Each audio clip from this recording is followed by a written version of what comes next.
Hello fellow chefs and welcome to ChefConf Online. My name is Stephen Nelson and I'm an operations engineer at DNSimple. DNSimple is a DNS and domain services provider focused on making domain management easy, and we're proud to be a sponsor of this year's ChefConf. In this lightning talk, I will cover some basics about Test Kitchen and utilizing Docker containers with the kitchen dock and driver. Then I'll show a quick example of how to get up and running. So to start, what is Test Kitchen? Test Kitchen is an integration tool used for the development and testing of infrastructure code and software. It supports Chef Cookbook dependency resolution via Bookshelf and policy files, and it is the preferred integration testing tool for Chef Infra cookbooks. There are four main components that make up Test Kitchen. The first component is the driver. It is used to create a system either on a local machine or via a cloud provider. The second component is the transport. It is the mechanism responsible for connecting to the newly created system that we're going to test. The third component is the provisioner. The provisioner is a configuration management tool or script used to configure the system. And the last component is the verifier. It is responsible for running tests that ensure that the system matches the desired state. But what is Kitchen Dockin? Kitchen Dockin is a Test Kitchen driver that utilizes Docker containers. It acts as the driver, transport, and provisioner components of Test Kitchen, and it is specifically focused on testing Chef Infra cookbooks. Why use Kitchen Dockin? Kitchen Dockin is purpose-built for speed to drastically improve feedback wait times. It uses Chef Infra client Docker containers to bypass repeated installations of the provisioner, and it supports a wide array of testing platforms using Dockin images containers. Some things to watch out for when using Kitchen Dockin. Testing with containers is not a perfect match to a full system. The Dockin images containers may need additional package configuration to match your specific test case, and networking and firewalls can be difficult to test. Okay, so let's take a look at how to set this up. I've already installed Chef Workstation and Docker and created a new Chef repo as well as a cookbook named Hello Dockin inside of the cookbooks directory of the new Chef repo.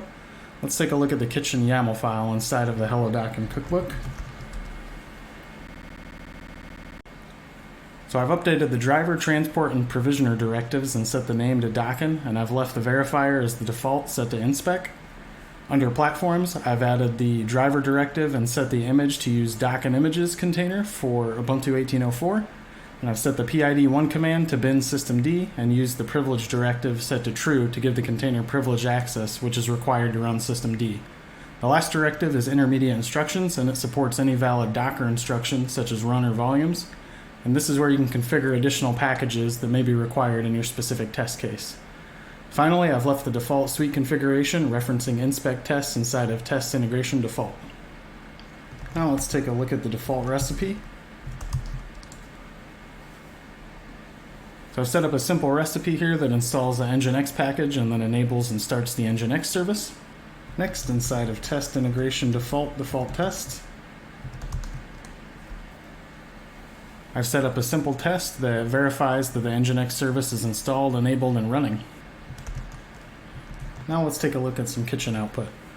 If I run kitchen list, you'll see that we have the default Ubuntu 18.04 instance using Dockin as the driver, transport, and provisioner, and that the system has not yet been created. So let's go ahead and converge and test our recipe using the kitchen test command. First, Test Kitchen will destroy any old instances that have been created and then move on to creating and converging a new system.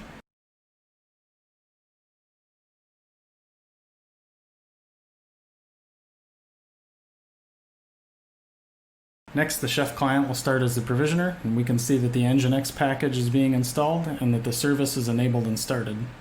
And once the Chef client is finished provisioning the system, our tests will be loaded from the location defined in the kitchen YAML file and execute them. And we can see the output of our tests for the Nginx service and that the checks for installed, enabled, and running have all passed. And finally, Test Kitchen will destroy the instance of our system, and we're ready to make further changes and test them. If you're new to Test Kitchen or have not used the Kitchen Dockin driver, I hope this lightning talk has been helpful to get you started, and please check us out at DNSimple.com for all of your DNS and domain management needs.